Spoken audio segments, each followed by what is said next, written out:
ಧರ್ಮಸಂಪದ, ನಮ್ಮ ಸಂಸ್ಕಾರ, ನಮ್ಮ ಸಂಸ್ಕೃತಿ ಸದಾ ನಮ್ಮ ಜೊತೆಯಲ್ಲಿ. ನಮ್ಮ ಸನಾತನ ಧರ್ಮದಲ್ಲಿ ಅನೇಕ ಸಂಪ್ರದಾಯ ಹಾಗೂ ಆಚರಣೆಗಳಿವೆ. ನಮ್ಮ ಪೂರ್ವಜರ ಕಾಲದಿಂದಲೂ ಅದನ್ನು ತಪ್ಪದೇ ಇಂದಿನವರೆಗೆ ಆಚರಿಸಿಕೊಂಡು ಬಂದಿರುತ್ತೇವೆ. ಆದರೆ ಕೆಲವೊಮ್ಮೆ ಅದರ ನಿಜವಾದ ಮಹತ್ವವನ್ನು ತಿಳಿದಿರುವುದಿಲ್ಲ. ಇಂತಹ ಆಚರಣೆಗಳಲ್ಲಿ ಒಂದಾಗಿರುವಂತಹ ವಿಭೂತಿ ಧಾರಣೆಯ ಸಂಪ್ರದಾಯದ ಬಗ್ಗೆ ತಿಳಿದುಕೊಳ್ಳೋಣ. ನಮಸ್ಕಾರ. ವಿಭೂತಿಗೆ ವಿಶೇಷ ಸ್ಥಾನಮಾನ. ಹಣೆಗೆ ಮತ್ತು ದೇಹದ ವಿವಿಧೆಡೆಗೆ ವಿಭೂತಿ ಹಚ್ಚಿಕೊಳ್ಳುವ ಸಂಪ್ರದಾಯ ಇನ್ನೂ ಅನೇಕ ಜನಾಂಗದಲ್ಲಿ ಜನಜನಿತವಾಗಿದೆ. ವಿಭೂತಿಯಿಲ್ಲದೆ ಮನೆಯಿಂದ ಹೊರಗೆ ಕಾಲಿಡಬಾರದು ಅನ್ನುವ ನಂಬಿಕೆ ಜನಮಾನಸದಲ್ಲಿದೆ.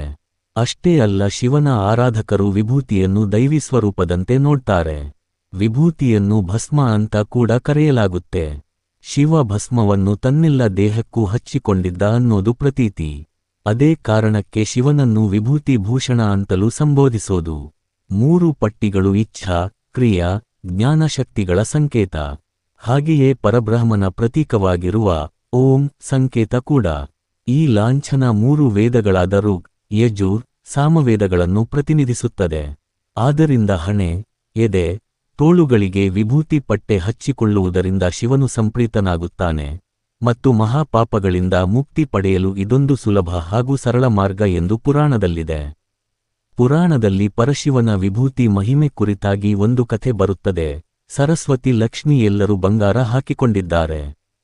ಪಾರ್ವತಿ ತಾನು ಯಾಕೆ ಹಾಕಿಕೊಳ್ಳಬಾರದೆಂದು ಶಿವನನ್ನು ಕೇಳಿದಳು. ಸ್ವಾಮಿ, ನನಗೆ ಬಂಗಾರ ಹಾಕಿಕೊಳ್ಳುವ ಬಯಕೆಯಾಗಿದೆ, ನನಗೆ ಅನುಗ್ರಹಿಸಿ ಎಂದು ಕೇಳಿದಳು. ಆಗ ಈಶ್ವರ ಒಂದು ಚಿಟಿಕೆ ಭಸ್ಮವನ್ನು ತೆಗೆದು ಪಾರ್ವತಿ ಕೈಗೆ ಕೊಟ್ಟ. ಇದೇನು ಸ್ವಾಮಿ, ಬಂಗಾರ ಕೊಡಿ ಎಂದರೆ ಭಸ್ಮ ಕೊಟ್ಟಿದ್ದೀರಿ.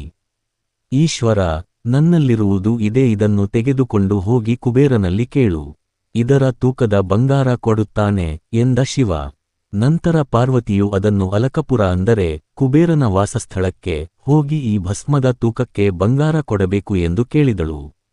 ಆಗ ಕುಬೇರ ನಗುತ್ತಾ, ಇದಕ್ಕೆ ಏನು ತೂಕದ ಬಂಗಾರ ಕೊಡಲಾಗುತ್ತದೆ, ನಿಮಗೆಷ್ಟು ಬೇಕು ತೆಗೆದುಕೊಳ್ಳಿ ಎಂದ. ಇಲ್ಲ, ನನಗೆ ಇದರ ತೂಕವೇ ಬೇಕು ಎಂದು ಪಾರ್ವತಿ ಕೇಳಿದಾಗ ಕುಬೇರನು ಪಾರ್ವತಿಯ ಅಣತಿಯಂತೆ ತಕ್ಕಡಿಯಲ್ಲಿ ಭಸ್ಮವನ್ನು ಒಂದೆಡೆ ಇಟ್ಟ, ಮತ್ತೊಂದೆಡೆಗೆ ಬಂಗಾರ ಹಾಕಿದ. ಕುಬೇರ ಎಷ್ಟು ಬಂಗಾರ ಹಾಕಿದರೂ ತೂಕ ಮೇಲೇಳಲಿಲ್ಲ. ಕೊನೆಗೆ ಕುಬೇರನು ತನ್ನ ಹೆಂಡತಿಯ ಬಂಗಾರವನ್ನು ಹಾಕತೊಡಗಿದ. ಕುಬೇರನಿಗೂ ನಾನೆಂಬ ಅಹಂಭಾವವಿತ್ತು, ಅದಕ್ಕೆ ಹೀಗಾಯಿತು. ಕೊನೆಗೆ ಕುಬೇರನು ತನ್ನ ಹೆಂಡತಿಯ ತಾಳಿಯನ್ನು ತಕ್ಕಡಿಯಲ್ಲಿ ಹಾಕಿದ. ಆಗ ತಕ್ಕಡಿ ಸ್ವಲ್ಪ ಮೇಲೇರಿತು. ಆಗ ಕುಬೇರ, ತಾಯಿ, ನಾನು ಅಹಂಕಾರದಿಂದ ನುಡಿದೆ, ಕ್ಷಮಿಸಿ, ಈ ಚಿಟಿಕೆ ಭಸ್ಮವು ಎಷ್ಟು ಬಂಗಾರ ಹಾಕಿದರೂ ಸರಿದೂಗಲಾರದು ಎಂದು ಕೈಮುಗಿದ. ಪಾರ್ವತಿ ತನ್ನ ಪತಿಯ ಭಸ್ಮದ ಮಹತ್ವವನ್ನು ಗಮನಿಸಿ, ನನಗೆ ಬಂಗಾರ ಬೇಡ, ಶಿವ ಕೊಟ್ಟ ಭಸ್ಮವೇ ಬಂಗಾರ ಎಂದು ಧರಿಸಿಕೊಂಡಳು. ಇನ್ನು ಇದು ಕೇವಲ ಸಾಂಪ್ರದಾಯಿಕ ದೃಷ್ಟಿಕೋನದಲ್ಲಿ ಮಾತ್ರವಲ್ಲದೆ ಆರೋಗ್ಯಕ್ಕಾಗಿಯೂ ವಿಭೂತಿ ಬಳಕೆಯಿದೆ. ಆಯುರ್ವೇದದಲ್ಲಿ ವಿಭೂತಿ ಅಥವಾ ಭಸ್ಮಕ್ಕೆ ವಿಶೇಷ ಮಹತ್ವವಿದೆ ಮತ್ತು ವಿಭೂತಿ ತಯಾರಿಕೆಗೂ ಒಂದು ಕ್ರಮವಿದೆ. ವಿಭೂತಿಯ ಆರೋಗ್ಯಕಾರಿ ಅಂಶಗಳು: ನಾಟಿ ಹಸುವಿನ ಸಗಣಿಯಿಂದ ಬೆರಣಿ ತಟ್ಟಿ ಸರಿಯಾದ ಕ್ರಮಬದ್ಧವಾದ ಹೋಮ ಮಾಡಿ ತಯಾರಿಸುವ ವಿಭೂತಿಯು ಕೇವಲ ಆಧ್ಯಾತ್ಮಕ ಕಾರಣಕ್ಕೆ ಮಾತ್ರವಲ್ಲ, ಬದಲಾಗಿ ಇದರಲ್ಲಿ ಹಲವು ಕಾಯಿಲೆಗಳನ್ನು ನಿವಾರಿಸುವ ಶಕ್ತಿ ಅನ್ನೋದು ಬಹಿರಂಗಗೊಂಡಿರುವ ಸತ್ಯ. ಪ್ರಮುಖವಾಗಿ ಋಣಾತ್ಮಕ ಶಕ್ತಿಯನ್ನು ಕುಗ್ಗಿಸಿ ನಮ್ಮ ದೇಹದಲ್ಲಿ ಧನಾತ್ಮಕ ಶಕ್ತಿಯನ್ನು ಹೆಚ್ಚಿಸುವ ಸಾಮರ್ಥ್ಯ ವಿಭೂತಿಗಿದೆ. ವಿಭೂತಿಯನ್ನು ಹಚ್ಚಿಕೊಂಡು ಶಿವ ಕಾಮವನ್ನು ತ್ಯಜಿಸಿ ನಶ್ವರತೆಯ ಕಡೆಗೆ ವಾಲಿದ ಅನ್ನೋದು ಕಥೆ ಪುರಾಣಗಳಿಂದ ತಿಳಿದಿರುವ ಸತ್ಯ. ಅಂತೆಯೇ ಯಾರು ವಿಭೂತಿ ಹಚ್ಚಿಕೊಳ್ತಾರೋ ಅವರ ಕಾಮೋತ್ತೇಜಕ ಪ್ರವೃತ್ತಿ ನಿಯಂತ್ರಣದಲ್ಲಿ ಇರಲು ಸಾಧ್ಯ ಅನ್ನೋದು ವೈಜ್ಞಾನಿಕವಾಗಿಯೂ ದೃಢಪಟ್ಟಿದೆ. ವಿಭೂತಿ ಧಾರಣೆಯಿಂದ ಮನಸ್ಸಿನಲ್ಲಿ ಇರುವ ಕೆಟ್ಟ ಆಲೋಚನೆ ತೊಲಗಿಸಿ ಒಳ್ಳೆಯ ಆಲೋಚನೆ ಮೂಡಿಸುವಂತೆ ಮಾಡುತ್ತದೆ.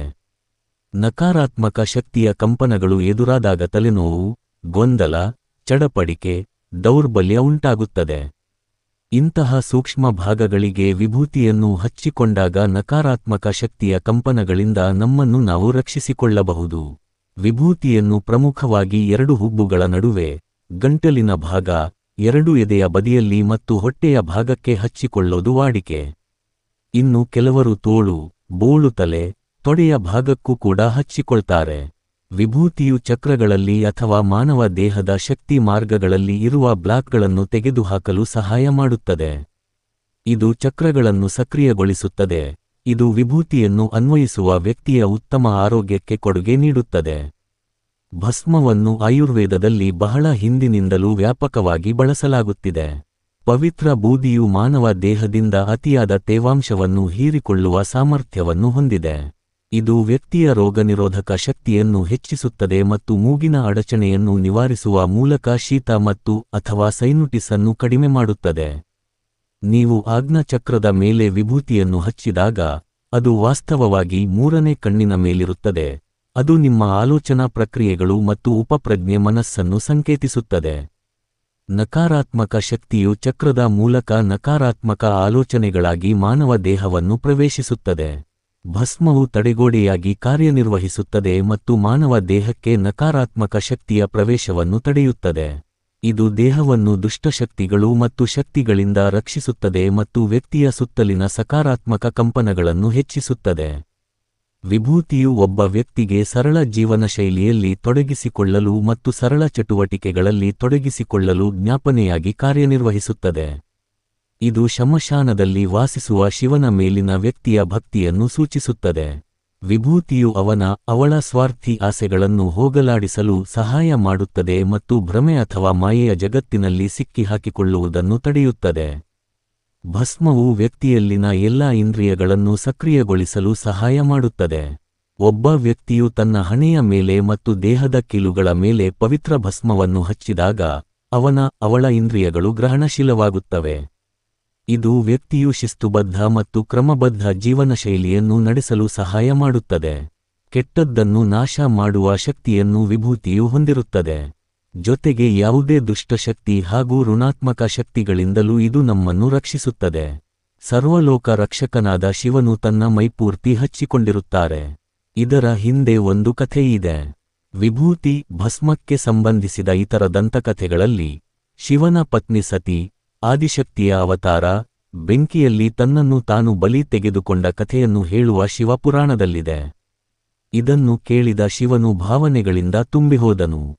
ಸತಿಯ ಮೃತ ದೇಹವನ್ನು ಕೋಪದಿಂದ ತೆಗೆದುಕೊಂಡು ಭಗವಂತ ಸ್ವರ್ಗ, ಭೂಮಿ ಮತ್ತು ಭೂಗತ ಲೋಕಗಳಾದ್ಯಂತ ಪ್ರಯಾಣಿಸಿದನು. ಶಿವನನ್ನು ಈ ತಾಂಡವ ಮತ್ತು ಹಿಂಸೆಯ ಸ್ಥಿತಿಯಲ್ಲಿ ನೋಡಿದ ವಿಷ್ಣು ಸತಿಯ ದೇಹವನ್ನು ಮುಟ್ಟಿದನು, ಅದು ತಕ್ಷಣವೇ ಬೂದಿಯಾಯಿತು.